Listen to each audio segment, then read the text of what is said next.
प्यारे साथियों नमस्कार। इसमें हम कुछ महत्वपूर्ण बिंदुओं को देखेंगे, इम्पोर्टेंट जो परीक्षा की दृष्टि से इम्पोर्टेंट है। ये आपके संबंधित है गुट निरपेक्षता से।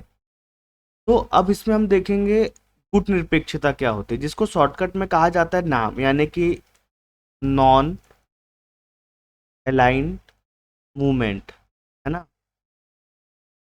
नॉन अलाइंड मूवमेंट यानी कि नाम, किसी गुट में शामिल नहीं होना।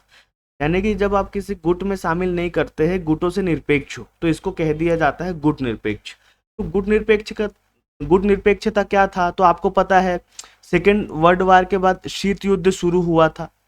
शीत युद्ध में दुनिया दो गुटों में बट गई थी। दुनिया दो गुटों में बटी, है ना। शीत युद्ध में दुनिया दो गुटों में बटी, है ना। तो पहला जो गुट था वो था पूंजीवादी। इसका नेतृत्व किसने किया था, आप जानते हो, यूएसए ने। ठीक है। दूसरा जो गुट था वो था साम्यवादी। इसका नेतृत्व कर रहा था यूएसएसआर। तो इस तरीके से पूरी की पूरी दुनिया दो गुटों में बढ़ चुकी थी, है ना। और इसी समय क्या हुआ था, बहुत सारे नए देश आजाद हुए। नए देश आजाद हुए एशिया और अफ्रीका में। एशिया और अफ्रीका में नए देश आजाद हुए। इनके सामने विकल्प था कि ये दोनों देशों में से किसी एक गुट में शामिल हो जाए, और बकायदा ये दोनों गुटों ने दबाव बनाया देशों पर जो गुट निरपेक्ष देश थे, इन्होंने क्या किया, इन्होंने किसी भी गुट में शामिल ना होकर, गुट निरपेक्ष देशों ने दोनों गुटों में शामिल ना होकर, दोनों गुटों में शामिल ना होकर स्वतंत्र रहने का विकल्प चुना। स्वतंत्र रहने का विकल्प चुना। तब इन देशों ने स्वतंत्र रहने का विकल्प चुना, तो इन्हीं को क्या कहा हमने, इन्हें गुटनिरपेक्ष राष्ट्र कहा गया। गुटनिरपेक्ष राष्ट्र कहा गया। आपको क्लियर हो गया गुटनिरपेक्षता क्या है। कि दोनों गुटों में होड़ मची है, दुनिया के ज्यादा से ज्यादा देशों को अपने अपने खेमा में करना चाहते थे। पर एशिया, अफ्रीका और लैटिन अमेरिका के जो नए देश आजाद हुए, इनमें से कुछ तो इनके खेमे में शामिल हो गए, और कुछ जो इनमें शामिल नहीं हुए, जो एकदम तटस्थ रहे, उनको हमने क्या कहा, उन्हीं देशों को हमने कहा गुट निरपेक्ष देश, जिन्होंने दोनों गुट से अलग रहने की ठानी। ठीक है, जिन लोगों ने इनसे अलग रहने की ठानी, उसी को हमने गुट निरपेक्ष राष्ट्र कहा। ठीक। अब आगे देखो, तो पहला जो शब्द है, गुट निरपेक्ष शब्द का पहला प्रयोग किसने किया, ये देखो। गुट निरपेक्ष शब्द का पहला प्रयोग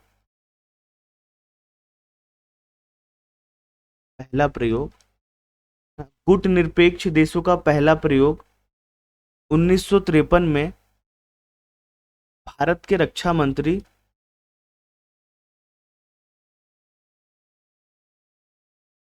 है ना, भारत के उस समय के रक्षा मंत्री थे, जिनका नाम था वी, अरे तेरी तो, इनका नाम था वी के कृष्णा मेनन। ठीक है, वी के कृष्णा मेनन महोदय जो थे हमारे, इन्होंने सबसे पहले गुट निरपेक्ष शब्द का प्रयोग किया था। ठीक है, प्रयोग किया था। यहां तक क्लियर हो गया। इसके बाद में देखो, एक गुट निरपेक्ष आंदोलन कैसे कैसे आगे बढ़ा, इसको देखते जल्दी से। अब देखो, गुट निरपेक्ष देशों की पृष्ठभूमि, गुट निरपेक्ष आंदोलन की पृष्ठभूमि यानी कि ये आंदोलन कैसे अस्तित्व में आया, इसको समझो कि गुट निरपेक्ष आंदोलन की पृष्ठभूमि क्या रही, किस तरीके से यह आंदोलन अस्तित्व में आया, इसको देख लो आप। तो क्या हुआ, याद रखो, ये वेरी इंपॉर्टेंट है। एक बांडुंग सम्मेलन का आंदोलन हुआ।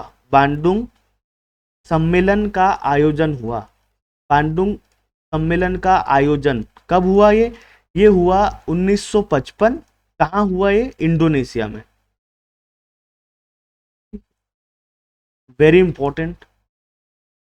बांडुंग सम्मेलन का आयोजन हुआ 1955 में इंडोनेशिया में। इसमें Asia plus Africa, Asia plus Africa के 29 देशों ने हिस्सा लिया। 29 देशों ने इस सम्मेलन में हिस्सा लिया।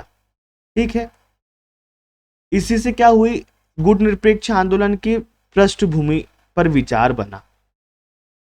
ठीक है, इस देश का सम्मेलन हुआ, 29 देश अफ्रीका एशिया के इसमें भाग लिया।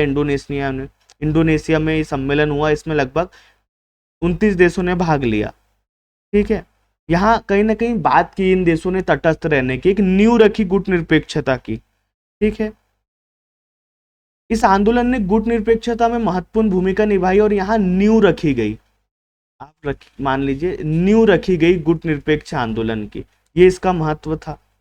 ठीक है, बांडुंग सम्मेलन हुआ। इसके बाद क्या हुआ, 1956 में आते हैं। 1955 में ये हुआ, फिर 1956 में देखो बेलग्रेड नामक जगह है, बेलग्रेड में, बेलग्रेड कहाँ है ना, बेलग्रेड में। 1956 में बेलग्रेड नामक जगह पर जो यूगोस्लाविया है, यूगोस्लाविया के टीटो, मिस्र के नासिर, ये कहाँ के, ध्यान रखिएगा, मिस्र के नासिर और भारत के नेहरू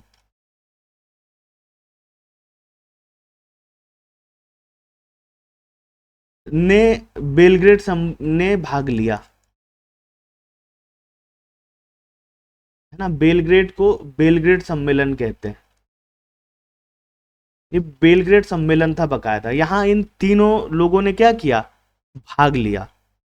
ठीक है, और जो नेहरू है, नेहरू, नासिर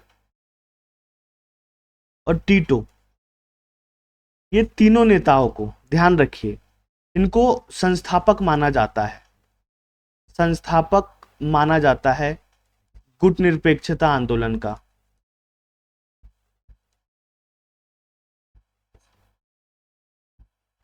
ठीक है, गुटनिरपेक्षता का इनको संस्थापक माना जाता है। इसके अलावा एक जो और नेता है, इनका नाम है सुकर्नो, इंडोनेशिया, ये भी इसके नेता है महत्वपूर्ण। और एक और है, इनका नाम है एनक्रमा, एनक्रुमा या एनक्रमा, आप पढ़ेंगे, घाना के थे। तो इतने महत्वपूर्ण नेताओं के नेतृत्व में क्या हुआ, गुटनिरपेक्षता का जो आंदोलन है इसकी नींव रखी गई। और इसका पहला सम्मेलन कब हुआ, पहला सम्मेलन ध्यान रखिए 1961 में हुआ, बेलग्रेड में। ठीक है, गुटनिरपेक्ष आंदोलन का पहला सम्मेलन कब हुआ, 1961 में, और कहां पर हुआ, ये बेलग्रेड में हुआ। यहां तक क्लियर हो गया। शुरुआत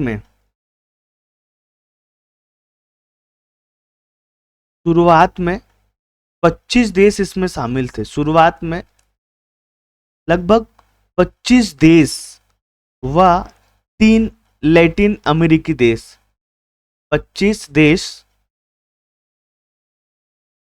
इसके अलावा 3 लैटिन अमेरिका के देश,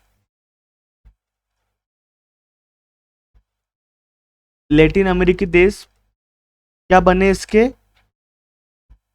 पर्यवेक्षक बने। ठीक है, पहले 25 सदस्य थे और 3 लैटिन अमेरिकी देश इसके पर्यवेक्षक बने। यहां से इसका काम धाम करना शुरू हुआ। ठीक है, फिर धीरे धीरे इसने विकास करना शुरू कर दिया। तो ये बेसिकली न्याय आंदोलन है। ठीक है, ये किसी गुट में शामिल नहीं होने के पक्ष में बना कि हम दुनिया के किसी गुट में शामिल नहीं होंगे। नेम जो आंदोलन है, नेम की 5 शर्तें हैं, है ना। गुट निरपेक्ष आंदोलन को नेम कहा जाता है। नेम की 5 शर्तें, जो गुट निरपेक्ष आंदोलन है इसकी 5 शर्तें हैं। पहली शर्त क्या है, देखो, इसका है स्वायत्त, अगर आपको इसमें शामिल होना है तो स्वायत्त व स्वतंत्र विदेश नीति, स्वतंत्र विदेश नीति। अगर आप इसमें शामिल होना चाहते हो तो आपकी स्वायत्त व स्वतंत्र विदेश नीति होना चाहिए। ठीक है, पहला। दूसरा, उपनिवेशवाद, उपनिवेशवाद व साम्राज्यवाद का विरोध। आपने उपनिवेशवाद व साम्राज्यवाद का विरोध करना चाहिए, ये दूसरी इसकी शर्त है। तीसरा है राष्ट्र की भूमि का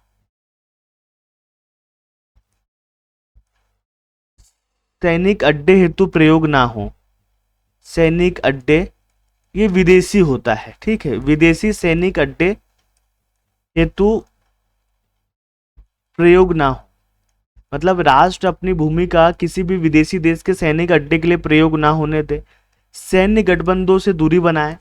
सैन्य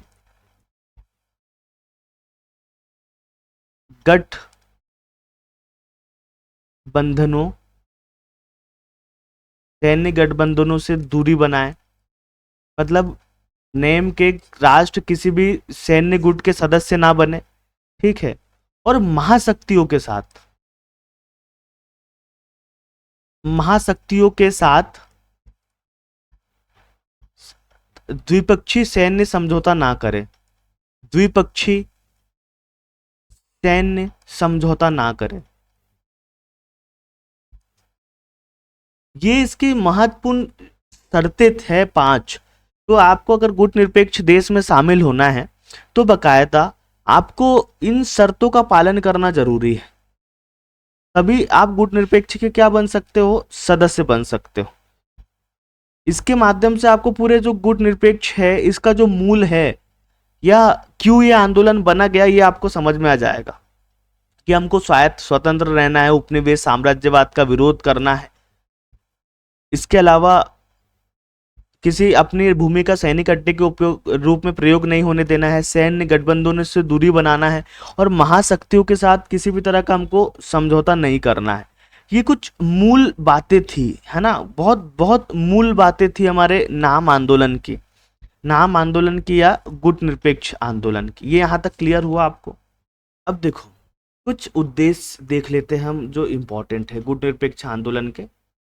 उद्देश्य देखो, नाम के उद्देश्य, है ना, यहाँ पर देख लेते हैं हम नाम बनाने के क्या उद्देश्य थे गुट निरपेक्ष आंदोलन के। तो जो पहला था ये था कि जो शीत युद्ध की राजनीति चल रही थी गुट वाली और ये सब कुछ, तो शीत युद्ध की राजनीति का परित्याग करना। इन्होंने कहा कि हम इस राजनीति से बाहर रहेंगे और कोई गुट में शामिल नहीं होंगे, ठीक है। स्वतंत्र विदेश नीति अपनाना, सभी देशों ने इस बात पर सहमति अपनाई कि हम स्वतंत्र विदेश नीति अपनाएंगे, ठीक है। ये इसका एक उद्देश्य था। अगला क्या था, सैन्य गठबंधनों से दूरी, सैन्य गुटों से दूरी, है ना, गुट निरपेक्ष देश सैन्य गुटों से दूरी बनाएंगे। विश्व शांति की बात की, विश्व शांति व सहयोग की इन्होंने बात की कि विश्व में शांति बनाएंगे और विश्व से सहयोग लेंगे और सहयोग करेंगे। निशस्त्रीकरण,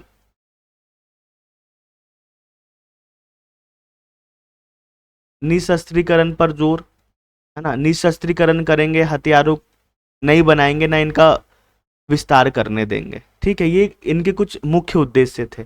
इसके अलावा साम्राज्यवाद विरोध, ठीक है, रंग भेद विरोध। तो ये इतने चीजों के विरोध में हमारा गुट निरपेक्ष आंदोलन शुरू हुआ था। अब जो हमारे नेहरू थे, नेहरू ने इसको ऐसे परिभाषित किया, नेहरू ने कहा कि सैन्य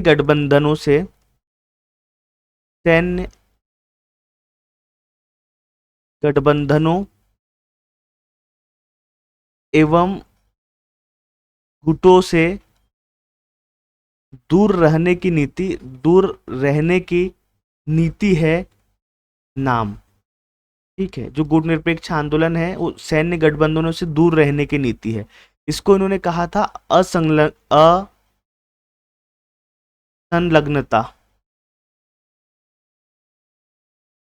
असंलग्नता की नीति। यहां तक क्लियर हो गया होगा अब आपको अच्छे से ना, यही इंपॉर्टेंट है इससे संबंधित।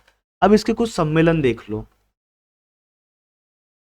न्याय के महत्वपूर्ण सम्मेलन, जो हमारा गुट निरपेक्ष आंदोलन था, इसके महत्वपूर्ण सम्मेलन कब और कहाँ पर हुए, ये कहीं ना कहीं आपको पता होना चाहिए। ठीक है, तो प्रथम सम्मेलन आप जानते हैं कहाँ हुआ था, 1961 पहला, ये बेलग्रेड में हुआ था,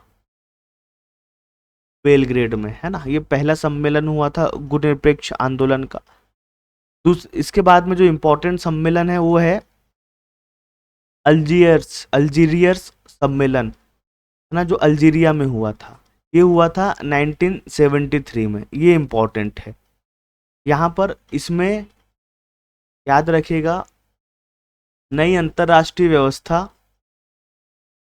इसमें नई अंतर्राष्ट्रीय व्यवस्था की मांग की गई थी, मांग की गई, इस सम्मेलन में नई अंतर्राष्ट्रीय व्यवस्था की मांग की गई। ठीक है, इसलिए इम्पोर्टेंट है। इसके अलावा अगला जो था ये था हवाना, हवाना हवाना शिखर सम्मेलन, शिखर सम्मेलन। ये हवाना कहाँ है, तो ये क्यूबा में है। ठीक है, ये 1979 में हुआ था।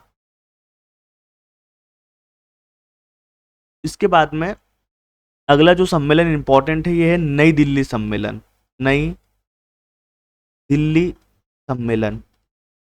ये नई दिल्ली सम्मेलन कब हुआ था, तो ये हुआ था 1983 में, 1983 में नई दिल्ली सम्मेलन हुआ था।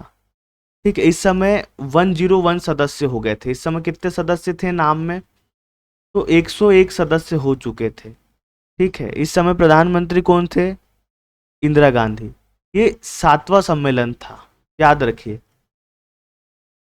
ठीक है, ये नई दिल्ली में हुआ था, ये इंपॉर्टेंट सम्मेलन था, तो ये आपको पता होने चाहिए।